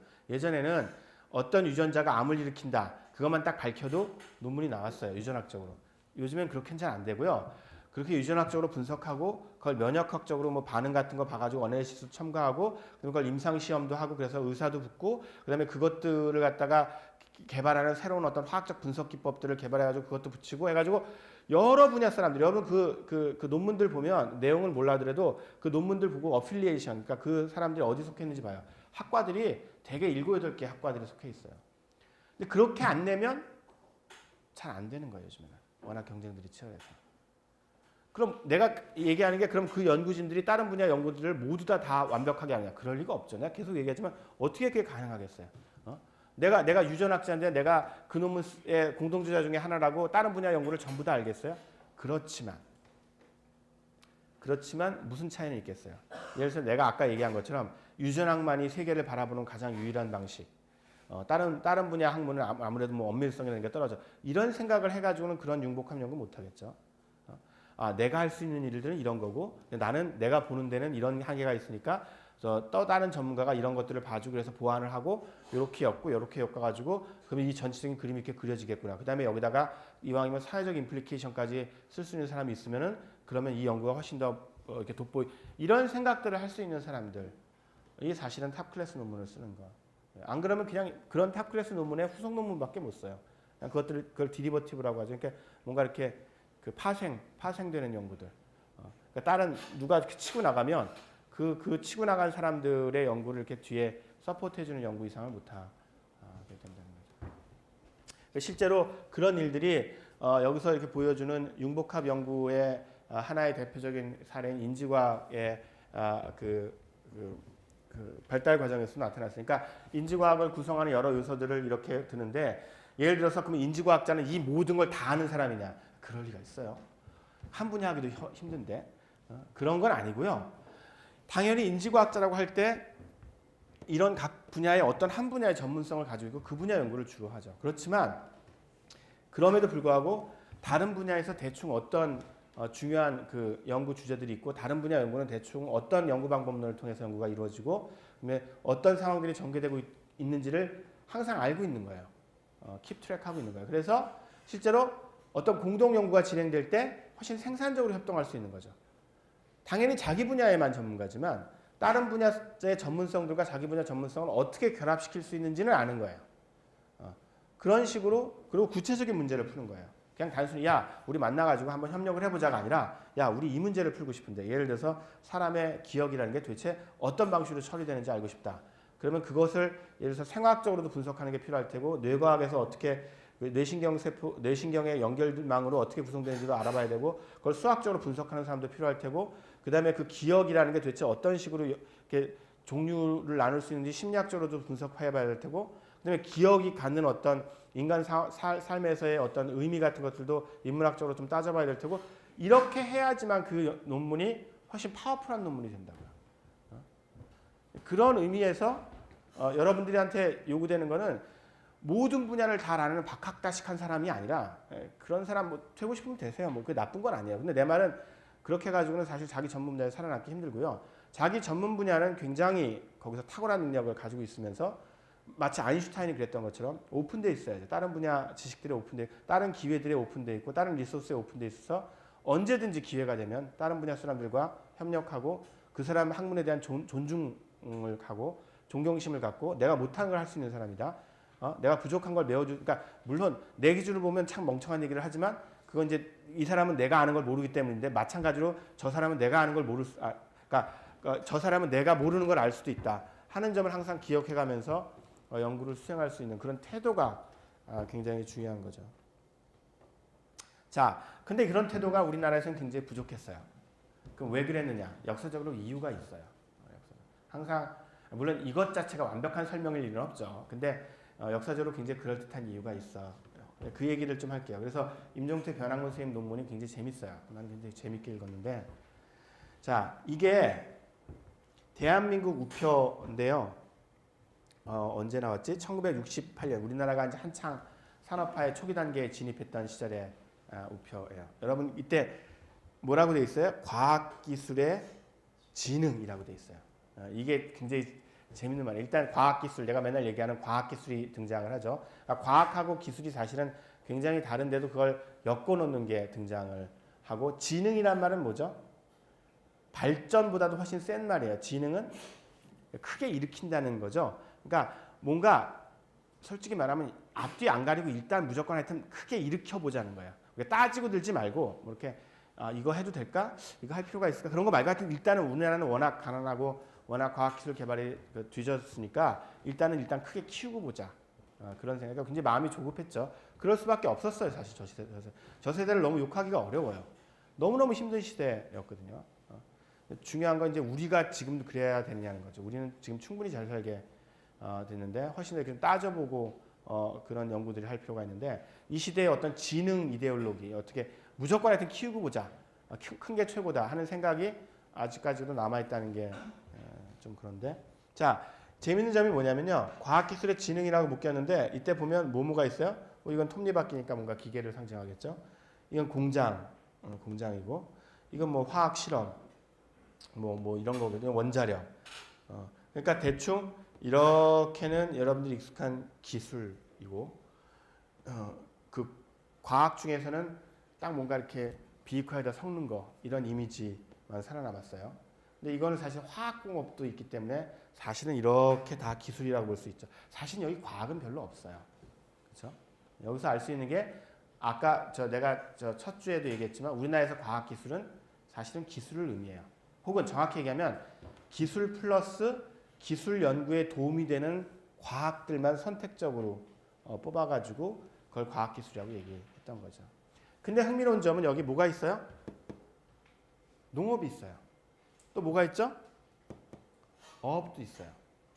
이건 어떻게 설명할 수 있어요? 여러분이 지금은 도대체 잘 이해가 안 가겠지만 저 때는 정말 먹고 사는 게 힘들었어요. 먹고 사는 게. 그래서 농업하고 어업도 과학기술의 영역으로 생각했어요. 왜? 예를 들어서 통일벼라고 여러분 들어봤어요? 굉장히 그 소출이 많은 벼인데 지금은 더 이상 안 써요. 왜냐면 밥맛이 별로 없어. 우리가 이제 입이 고급이 돼가지고 통일벼 안 먹거든요. 근데 이제 내가 초등학교 다닐 때만 해도 통일벼 같은 게 이제 굉장히 그 혁신적인 과학기술의 업적으로 포장이 이렇게 선전이 됐는데 뭐 혁신적이긴 해요. 왜냐하면 굉장히 그 유전자 제조학 기술이 없던 시절에 순전히 육종만으로 새로운 품종을 소출도 많고 병충해 강한 품종을 만들어 그랬으니까. 그러니까 그런 의미로 사람들로서는 과학기술이 여기서 알 수 있는 게 뭐냐면 과학기술이 과학기술 그 자체라기보다는 실제로 우리의 먹거리를 해결하고 우리가 가난한 나라를 빨리 이렇게 탈출하게 만드는 가난으로부터 탈출하게 만드는 하나의 굉장히 혁신적인 그러니까 중요한 도구로서 생각이 됐다는 걸 알 수 있죠. 왜냐하면 여러분들은 보기에 과학기술에 이게 들어가는 게 이상하지만 그 당시에 어떤 그 멘탈리티에 60년대의 어떤 그 우리 그 사회가 가지고 있었던 어떤 생각에 비추어 볼 때는 너무나 자연스러운 거예요. 저게 농업이 들어가 있는 게. 일단 먹고 살기 위해서는 그러니까 양식장 같은 거 만들고 이런 것들이 다 그러니까 꼭 기술이나 과학이 첨단일 필요가 없고 우리한테 필요한 게 우리의 경제를 발전시키고 산업을 부흥시키기 위한 하나의 도구로서 이루어졌고 그리고 그거는 사실 우리 굉장히 전통이 굉장히 많아요. 예를 들어서 서양과학 그리고 당연히 이건 다 서양과학 기술인데 그 동도서기론이라든가 이런 것들을 통해 중체서용론 이런 것 통해서 우리 동양이 가지고 있는 어떤 정신적인 측면들은 굉장히 훌륭한데 근데 다만 이제 우리가 도구에 있어서 서양한테 밀리니까 그 서양적 도구들을 가져다가 실제로 우리의 동양적 정신과 결합했을 때 굉장히 큰 효과가 있을 것이다. 뭐 이런 얘기하고 일맥상통하는데 근데 뭐 이거의 연관성보다는 실제로 그 한국적 맥락에서 새롭게 형성된 어떤 60년대 70년대의 그 5.16 군사 쿠데타 이후의 어떤 상황들과 연관이 된다고 볼 수가 있어요.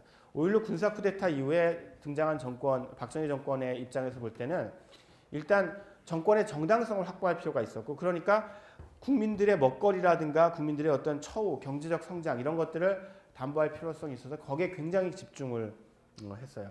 그리고 그 과정에서 굉장한 성과도 많이 이뤘죠. 한강의 기적이라고 얘기하는 여러 가지 경제적, 산업적 성과들이.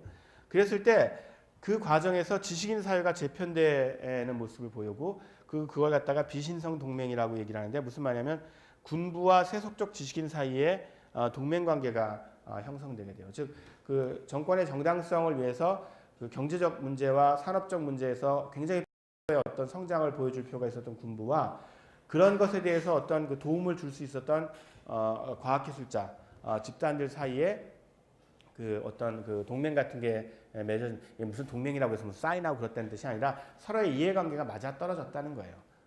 그게 어떤 뜻이냐면 그 최근에 과학기술자들 분들 특히 나이 많으신 분들 보면 특히 이제 이런 60년 70년대 군사 독재 시절을 겪은 아주 원로 과학자들 보면 이 시절을 그리워하는 분이 상당히 많아요. 왜냐하면 그때는 정말 과학기술자가 엄청나게 대우받던 시절이었는데 요즘은 뭐냐?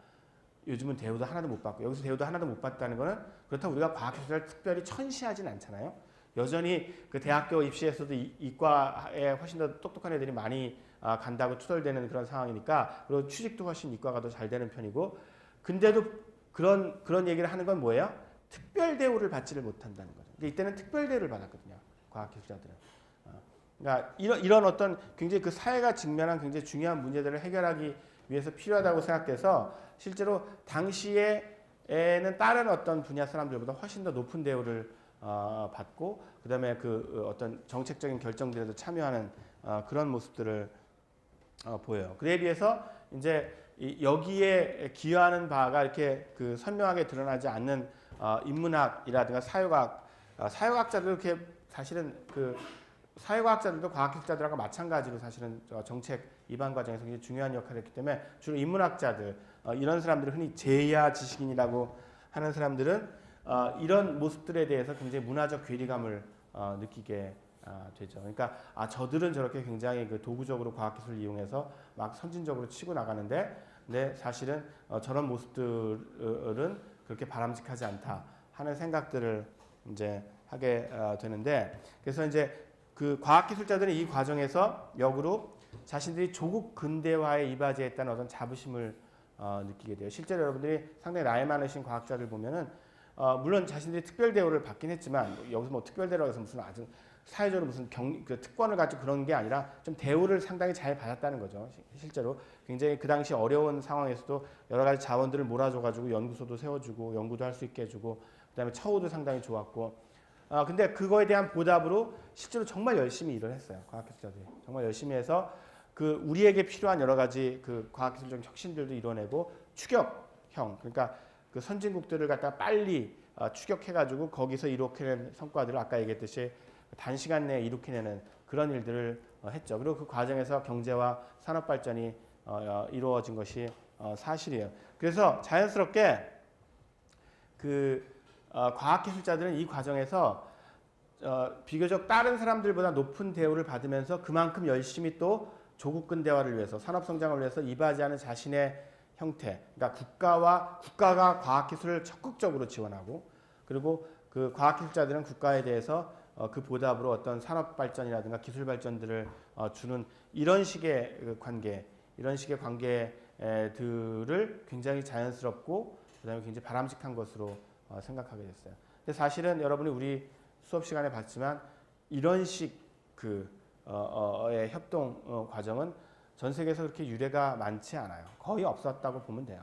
그런 식으로 이렇게 왜냐하면 그 군사 쿠데타로 등장한 군사 정부가 자신의 정당성 확보와 그다음에 그 조국 근대화라는 어떤 그 목적을 위해서 굉장히 적극적으로 과학기술자들과 함께 경제 성장과 기술 발전을 일으켜낸 예들이라는 것은 그렇게 많지 않아요. 물론 지금은 이제 우리나라가 모델이 돼서 일부 국가가 따라 하고 있지만 실제로 그 당시 그러니까 대부분의 연구 선진국들은 이런 방식으로 연구가 발전돼 오지 않았죠. 대부분은 사실은 훨씬 민간 과학자들이 있었고 그 과학자들의 자발적 연구들이 이제 기껏해야 이제 전쟁 과정에서 우리가 봤지만 1차 세계대전이나 2차 세계대전 같은 전쟁 과정에서 국가가 그것들을 묶어내고 많은 경우에는 기업체가 자신의 이익을 위해서 기업 연구소를 세우고 그 과정에서 어떤 전체적인 연구를 해내는 그런 과정이었지 국가가 나서서 우리한테는 너무 익숙하지만 여러분들이 전 세계적 수준에서는 국가가 나서서 그것도 굉장히 가난한 시절에 막 연구소 세워가지고 거기서 막 연구를 한 그 결과들을 국민 세금으로 연구한 거죠. 그걸 기업체한테 그냥 다 공짜로 주고 그 기업체가 그걸 가지고 돈을 벌 수 있게 하고 그 과정에서 일종의 전체 경제가 커가게 하는 이런 모델들 이런 모델들이 물론 성공했는데 이런 모델들 자체가 굉장히 일반적인 건 아니에요. 굉장히 특수한 상황이었고 그리고 그런 모델들이 성공할 수 있었던 이유가 아주 특수한 상황에 있었던 거죠. 우리나라가 굉장히 가난했었고 워낙 아무것도 없는 상황에서 재빠르게 성장할 수 있는 추격형 연구개발 단계에서는 사실은 그 전략이 굉장히 효율적이었죠. 그렇지만 실제로 그렇게 어떻게 보면 사회 전반에 대한 어떤 공감대를 확보해가면서 과학기술 연구가 이루어진 전통이 없는 우리나라 같은 경우에는 이런 탈추격 상황에서 굉장히 복잡한 경쟁 상황에서 다양한 요인들을 고려해야 되는 그런 기술 개발의 경험은 거의 없다시피 한 거죠. 예를 들어서 내가 만든 기술이 브라질하고 프랑스에서 동시에 쓰이게 될 때 내가 도대체 뭘 고려해야 되냐. 전혀 문화적으로 다른 어떤 장소, 지형지물도 다르고 그런 장소에서 어떤 이런 거에 대한 고민들은 사실은 별로 해볼 기회가 없었다는 거죠. 그리고 그 과정에서 자연스럽게 흔히 얘기하는 문과적, 그러니까 인문학자들과 그 다음에 이과적, 과학기술자들 사이에 반목들이 생기게 돼요. 여러분이 그 반목은 충분히 이해가 되겠죠. 왜냐하면 이제 인문학자들로서는 상대적 소외감 같은 것들이 있었을 테고, 그 다음에 또 한 가지는 실제로 어떤 사회적 합의라든가 공감대를 통해서 사회가 차근차근 나가는 게 아니라 굉장히 일방적으로 밀어붙이시기로 나가는 것이 가지는 여러 가지 문제점도 실제로 문제점이 있었잖아요. 70년대 여러분들이 아주 복잡한 여러 가지 문제들이 있었어요. 그래서 이제 노동운동 문제도 그때 등장하고 여러 가지 그런 사회적 문제들을 갖다가 이렇게 눌러두고 무조건 그냥 발전만 추구하는 이런 지능주의적인 생각들에 대한 어떤 반론들이 있었고요. 그래서 그거에 대해서 동조하는 과학기술자들에 대해서 상당히 그 사람들이 필요하다는 점은 다 인정했지만 우리가 발전을 해야 되니까 그런데 너무 도구적으로 생각을 한다는 그런 측면들이 있었고요. 과학기술자들로서는 사실은 이 사람들이 뭐 하나도 쓰잘데기 없는 만들어 한다. 왜냐하면 봐요. 초점 자체가 이 그림에서 보듯이 실제로 딱 효과를 낼 수 있는 그러니까 그걸 만들면 통일벼가 나와서 우리가 좀 더 많이 먹을 수 있고 그걸 만들면 공장에서 뭔가 물건이 나오고 그걸 만들면 뭔가 에너지가 나오고 이런 그러니까 과학기술 전체가 아니었다는 점을 이해하는 게 되게 중요해요. 과학기술 전체도 아니고 뭘 해서 바로 결과가 나오는 거기에만 집중을 했기 때문에 사실은 과학기술 내에서도 훨씬 좀 이렇게 추상적인 연구나 아니면 훨씬 더 이렇게 직접적으로 돈이 안 되는 연구들은 거의 안 되거나 소외받을 수밖에 없었어요. 70년대, 60년대, 70년대 때는. 그러니까 인문학이나 이런 거는 얼마나 좀 한심하게 보이겠어요. 멋은 있어 보이지만 결국은 너희는 돈이 안 되는 거다. 너희는 굉장히 좀 이렇게 그 뭐랄까 실용적이지가 못하다 하는 생각들이 굳어지게 된 거죠. 이 시기에. 예를 들어서 외국에서는 인문학은 돈이 안 된다 이런 표현 자체가 별로 안 나와요.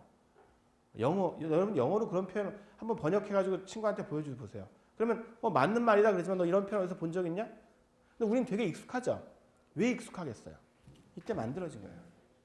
이때 반복을 통해서 인문학은 뭐 멋있긴 하고 뭐 시 옳고 다 멋있긴 한데 뭐 돈은 안 되잖아. 그럼 뭐 거긴 어차피 현실적인 얘기를 하는 게 아니라 이렇게 뭔가 이렇게 그 허공에 붕 뜬 그냥 말로 그냥 다 때우는 거 아니야. 뭐 이런 식의 어떤 굉장히 폄하하는 담론들이 이 과정에서 만들어진 거예요. 우리 사회가 굉장히 뒤도 안 돌아보고 앞에 이렇게 찬찬히 보지도 않고 급격하게 발전하는 과정에서 물론 계속 강조하지만 그 과정에서 성과가 있었지만 그 과정에서 실제로 우리가 찬찬히 따져보고 여러 가지 결과들을 이렇게 생각해보고 이런 것들의 가치가 엄청나게 폄하되는 그것은 가치가 없다고 생각하는 왜냐하면 실제로 추격형 과정에서 뭐 정답이 있는데 왜 따져봐요? 그냥 하면 되지. 그렇죠? 그런 어떤 상황들이 연출이 되고 거꾸로 인문학자들은 어떤 또 함정에 빠지기 쉬우냐면 이 사람들이 과학을 도구적이라고 비판하는데 너무 익숙해져 있어가지고 이런 식이죠. 여러분들 역시 논술할 때 맨날 나오는 거 있죠. 현대과학기술은 문명의 이 길을 통해서 우리의 삶을 윤택하게 해주는데 많은 기여를 해왔지만 뭐 그 과정에서 환경오염이나 인간성 파괴와 같은 굉장히 많은 문제들도 나왔다. 뭐 이런 거 있죠. 이런 식의 어떤 담론들 너무 널리 퍼져 있어요. 그러니까 뭐냐면 굉장히 아주 단순한 이분화를 시켜버리는 거예요. 이원화를. 뭐냐면 과학기술은 도구적으로는 유용하다. 그렇지만 현대사의 모든 문제는 다 과학기술에서 나왔다. 이런 식의 담론들. 아주 추상화시킨 담론들. 사실 구체적으로 어떻게 문제가 되는지 어떻게 환경오염이 도대체 그 화학물질을 통해서 화학물질 전부 다 나쁜 건지 뭐 이런 거 하나도 안 따져보고 그냥 과학기술은 좋긴 한데 문명이기 때문에 근데 나빠. 왜냐하면 인간성을 파괴해. 그런 어떤 굉장히 추상적이고 낭만적인 담론들이 또 인문학자들 사이에서는 굉장히 유용. 그러니까 서로 이제 상대방을 이해를 못하고 상대방에 대해서 굉장히 단순화된 생각을 하면서 자신들이 옳다고 생각하는 그런 어떤 반목 상태가 이때 이제 형성이 됐었던 거죠. 그러니까 저 상태는 당연히 바람직하지 못하고 실제 단순히 그 당위적으로 바람직하지 못한 게 아니라 탈추격 상황에서 우리가 필요로 한 그런 어떤 진정한 의미의 창의적인 융복합 연구를 하는데 엄청난 걸림돌이에요. 실제로 우리가 융복합 연구를 할 때 걸림돌 중에 하나가 저 시대를 경험한 분들일수록 실제로 자기가 하는 분야 말고 다른 분야에 대한 엄청난 어떤 그 평가절하를 하는 경우를 많이 봐요. 그러니까 사실은 자기가 몰라서 그런 건데 그러니까 예를 들어서 과학기술은 무조건 다 비인간적인가요? 아니면 인문학은 전부 다 그냥 말로만 하지 누가 옳고 누가 그런지 절대로 따질 수가 없어요? 어차피 다 주관적인 거예요. 이런 얘기 나 많이 듣거든요. 그래서 인문학은 어차피 그냥 내 생각이 그렇다는 거지 우리는 딱 계산해보면 딱 답이 나오고 실험해보면 딱 답이 나오는데 답이 없잖아요. 어차피.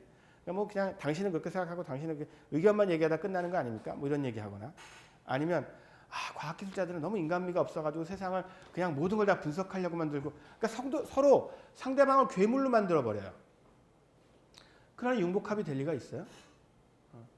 융복합을 위해서는 제일 기본적으로 상대방 전문성에 대한 존중과 상대방이 내가 가지고 있지 못한 전문성을 가지고 있어서 우리 둘이 같이 연합을 할 때는 실제로 우리가 각자 혼자서는 못 풀었을 문제를 풀 수 있다.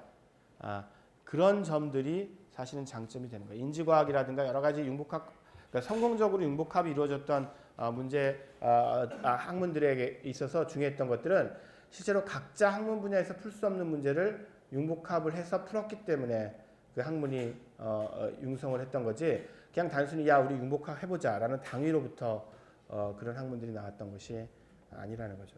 그리고 또 한 가지 필요한 게 그 아미시파의 기술광이 주는 교훈이라는 건데 뭐냐면 이런 담론들이 또 있어요. 뭐냐면 기술에 대해서 이러쿵저러쿵 따지고 들어봤자 아무 소용없는 게 사람들은 어차피 비판을 하든 말든 기술을 만들 테고 일종의 기술 결정론이죠. 그 다음에 기술이 만들어지면 사람들이 쓸 테고 그러니까 미리부터 나서가지고 막 이러쿵저러쿵 따지기보다는 그리고 또 기술이 나왔을 때 무슨 일이 벌어질지 미리 예측하기도 어렵지 않느냐. 그러니까 그런 예측 가능성이 없는 상황에서는 할 수 있는 건 뭐밖에 없냐면 그냥 일단 나와서 써보고 써서 좋으면 쓰고 써서 나쁘면 뭐 그만 쓰든지 아니면 뭐 아주 나쁘지 않으면 그 부작용들을 좀 막아가면서 쓰면 되는 거지. 뭐 처음부터 이렇게 난리를 치고 그 기획 단계부터 난리를 치고 그러냐. 뭐 이런 얘기들을 많이 해요. 그런데 그거는 그 기술이 어떻게 디자인되고 어떻게 개발되는지에 따라서 사실은 그 기술의 성격이 엄청나게 많이 바뀔 수 있다는 점을 잘 모르고 하는 얘기예요. 그러니까 무슨 말이냐면 똑같은 휴대폰을 만들어도 실제로 정말로 사람들의 소통 능력은 증진시키면서도 사람들이 다른 사람들로부터 격리되거나 자기와 휴대폰만의 세계에 빠져드는 것들을 좀 이렇게 방지까지는 아니어도 완벽하게 그것들의 그 나쁜 효과들을 좀 더 이렇게 그 덜 발생시키도록 디자인을 할 수 있어요. 그러니까 요즘에 그 공학에서 강조하는 디자인이 정말로 중요한 개념이에요. 그래서 그러니까 기술 발전이라는 게 딱 정해져 있는 게 아니란 말이에요. 단순히 그냥 용량들을 높이고 속도를 빨리 하는 그 수준에서는 어떻게 보면 이렇게 그 방향성이 정해져 있는 것 같지만 실제로 구체적으로 그 기술을 어떻게 실현하고 구현하느냐는 사실은 다양한 어떤 선택지들이 있고 그 선택지 중에서 어떤 것이 좀 더 사회적으로 바람직하다고 생각하는지 아니면 기술 개발자가 보기에 어떤 것이 좀 더 바람직하다고 생각하는지 하는 그런 판단을 좀 더 이렇게 융복합적인 사고를 통해서 훨씬 더 넓은 사고를 통해서 단순히 기술에 갇혀 있지 않은 넓은 사고를 통해서 판단을 하고 그 판단 결과를 기술 디자인 내에 집어넣는 게 가능해요. 그걸 잘 보여주는 사람들이 이 사람들이에요. 이 아미시파라는 사람들이 그 일종의 뭐 마차 타고 다니고 자동차 안 타고 막 그래고 현대 기술을 이렇게 반대해가지고 자기들끼리 살고 전기도 이렇게 안 갖다 쓰고 뭐 이런 어떤 사람들로 유명한 종파거든요. 그래서 사람들이 쟤네들 기술 혐오주의자들이다. 그렇게 많이 얘기하는데 실제로 잘 들여다보면 기술 혐오주의자이기는커녕 기술 광인 사람들이 되게 많아요. 근데 어떤 의미로 기술 광이냐면 실제로 이 사람들은 추구하는 가치가 다르단 말이에요. 그 가치는 우리가 따를 필요 없어요. 그냥 예예요. 이렇게 하자는 게 아니에요, 절대로. 이 사람들의 추구하는 가치는 굉장히 극단적인 보수주의예요. 진정한 의미의 보수주의는 뭐냐면 변화를 거부하는 게 아니라 변화의 속도를 최대한 천천히 가서 그 사회가 그 변화에 적응할 수 있는 시간을 주자는 게 진정한 보수주의. 이 사람들은 그런 의미에서 진정한 보수주의자들이에요. 그러니까 뭐냐면 왜 그러면 19세기 기술을 쓰겠어요? 왜 18세기 기술이나 아니면 원시시대로 돌아가서 돌도끼 쓰지? 기술 혐오주의자면 19세기 마차는 기술 아니에요? 그러니까 그런 의미로 기술을 혐오하는 게 아니라 19세기 기술까지는 자기네들이 생각하는 가치, 그 가치가 뭐냐면 자기네들이 지키고 싶은 종교적 신념이나 이런 것들을 지킬 수 있는 그런 가치들을 그렇게 크게 훼손하지 않는다는 거죠. 그런데 20세기 기술들처럼 엄청나게 빠른 속도로 막 바로 전화하면 지구 반대편 사람이랑 통화할 수 있고 뭐 비행기 타면 1시간 만에 그 엄청난 거리를 갈 수 있고 이런 기술들은 그 사실은 자기 사회에 엄청난 요동을 가져온다고 생각해서 거부하는 거예요. 그 다음에 왜 전기를 안 쓰냐면 전기 자체에 무슨 혐오가 있어서가 아니라 전기는 자기네가 만들 수가 없죠. 그러니까 외부 세계에 의존을 해야 되죠. 그래서 외부 세계에 의존하게 되면 외부 세계가 협박을 하거나 위협을 했을 때 거기에 대해서 이렇게 무시할 수가 없잖아요. 뭐 전기 끊겠다. 그러면 사실은 굉장히 그게 위협이잖아요. 그러니까 북한이 중국말을 무시할 수가 없는 게 북한이 중국으로부터 어마어마한 에너지를 보조받고 있거든요. 그런 거예요. 그러니까 그런 게 싫은 거예요, 이 사람들은. 그래서 전기 외부에서 엄청난 발전소에서 들어오는 전기는 안 쓰겠다. 그러니까 그런 자기들 가치를 살리면서 최대한 그 가치를 보존하는 한도 내에서는 얼마든지 기술 개발을 허용해요. 그래서 별 희한한 기술들이 무지 많아요. 그 일부 기술들은 여기 지금 이 사람들이 아미시파 사람들인데 일부 기술들은 외부에 팔기도 해요. 수출도 해요. 그러니까 일부. 그러니까 그 인기가 있어가지고 그러니까 이 사람들 공장에서 일하는 거예요, 지금. 이 사람들 먹고 살아야 되니까. 그렇다고 뭐 외부랑 완전히 단절할 수는 없잖아요. 외부하고 교육은 해야 될 거 아니에요. 일부 사람들만 나가서 교육하거든요. 그러니까 그 교육 과정에서 실제로 엄청난 기술들을 만들어서 판단 말이에요.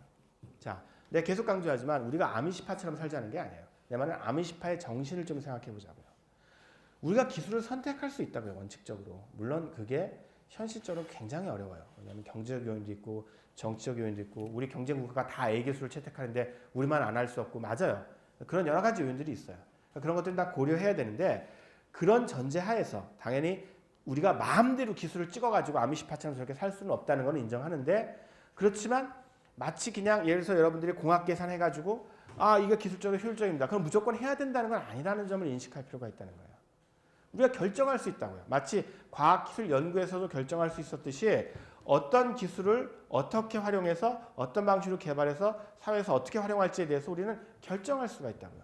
그리고 그 결정 과정에서 우리는 여러 사람들의 전문성들을 모아서 좀 더 현명한 결정을 내릴 필요가 있어요.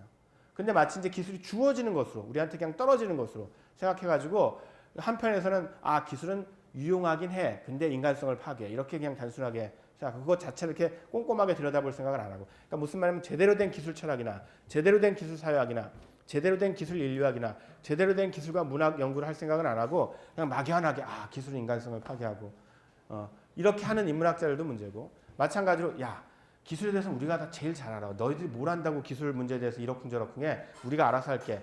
라고 생각하는 공학자들도 문제인 거예요. 실제로 우리가 지향해야 될 바는 그 모두가 아니라는 거예요. 예를 들어서 스마트 네트워크 기술의 예를 들면 얼핏 생각하면 무조건 좋은 점만 있을 것 같아요. 그 휴대폰 사용해가지고 어디서나 접속해가지고 모든 사람들로부터 정보도 얻고 정보도 공유하고 그 다음에 위기 상황이 닥쳤을 때 일일이 내가 전화 안 걸어도 저기 구급차가 달려오고 내가 길 건너려고 하면 자동차들이 알아서 이렇게 다 조종해가지고 간격 조정해서 그냥 내가 건너갈 수 있고 다 좋은 거죠. 다 좋은 거니까 그냥 무조건 깔아야 되느냐 하는 생각들을 할 수가 있는데 실제로 조금만 생각해 보면 그리고 실제로 그 연구들이 꽤 돼 있는데 이 스마트 네트워크가 가져올 굉장히 중요한 사회적, 개인적, 윤리적, 법적 이슈들이 있어요. 쟁점들이 있어요. 그럼 이런 쟁점들을 미리미리 생각해서 기술들을 만들 때 그런 쟁점들에서 발생할 어떤 피해들을 막을 수 있도록 혹은 막기는 너무 사실 힘들죠. 우리가 완벽한 사회에 살고 있지 못하니까 최소화시킬 수 있도록 기술 개발 단계에서 이미 법학자라든가 이런 사람들이 같이 들어가서 협력해서 일을 하면 훨씬 낫겠죠. 당연히. 그리고 이게 낭만적인 얘기인가 아닌 게 유럽은 이렇게 해요. 실제로. 유럽은 이건 이제 그 스마트 네트워크가 항상 좋은 게 아니라는 얘기에 대한 얘기인데요. 여러분 읽어보면 되고요. 유럽은 실제로 그런 식의 어떤 그 기술 개발 단계에서 사람들이 여러 가지 시각들을 가지고 참여해서 그것들을 잘 활용해서 기술 개발을 하는 그런 어떤 과정들을 겪고 있어요. 그리고 그런 과정이 얼핏 보면은 굉장히 낭비처럼 보여요. 시간 낭비, 돈 낭비, 자원 낭비. 그렇죠. 어떻게 생각하면 낭비예요. 간단하게 생각하면. 왜냐하면 공학자들끼리 만나가지고 그냥 기술 개발하면 되는데 그 논의하려면 시간 들죠. 비용 들죠. 그러니까 왠지 이건 굉장히 멍청한 짓 같아요. 그런데 그게 추격형 기술 개발 단계에서는 사실은 낭비라고 주장할 근거가 조금 있어요.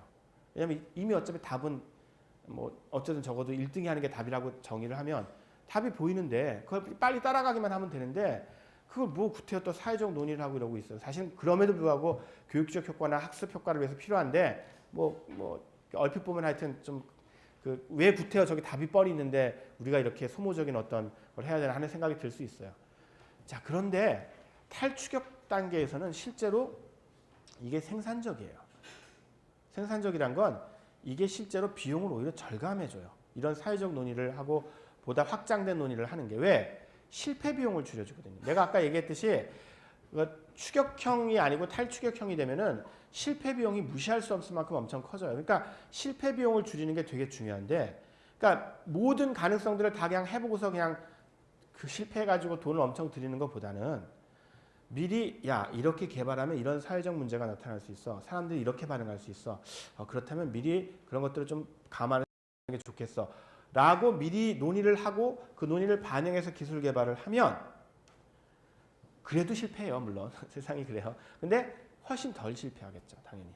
실패 비용이 확 줄어든다고. 그래서 실제로 경제적으로 따져봐도 이렇게 훨씬 확장된 상상, 이런 걸 내가 확장된 상상력이라고 얘기하는 거예요. 그냥 단순히 과학기술 내에서 수렴적 상상력과 발산적 상상력을 서로 잘 결합하는 걸 넘어서서 훨씬 인문학적이거나 사회과학적이거나 다른 분야의 전문성들을 한꺼번에 같이 포함해서 그 기술 개발들이나 과학 연구가 이루어지는 그런 방식이 실제로 실패 비용을 줄여주는 그런 효과들이 있다는 거죠. 그리고 이런 문제를, 이런 상황들을 실제로 잘 보여주는 예가 있어요. 우리나라가 이번에 박근혜 정부가 들어서서 사회 문제 해결형 기술 개발이라는 것을 시도하고 하고 있어요. 사실은 굉장히 바람직한 방향인데 무슨 말이냐면 예전에는 기술 개발 로드맵이나 이런 걸 키스텍 같은 거서 짤 때 항상 기술 표준을 기준으로 짰어요. 무슨 말이냐면 이런 식이에요. 우리나라 저 연구개발 R&D 예산이 300조다.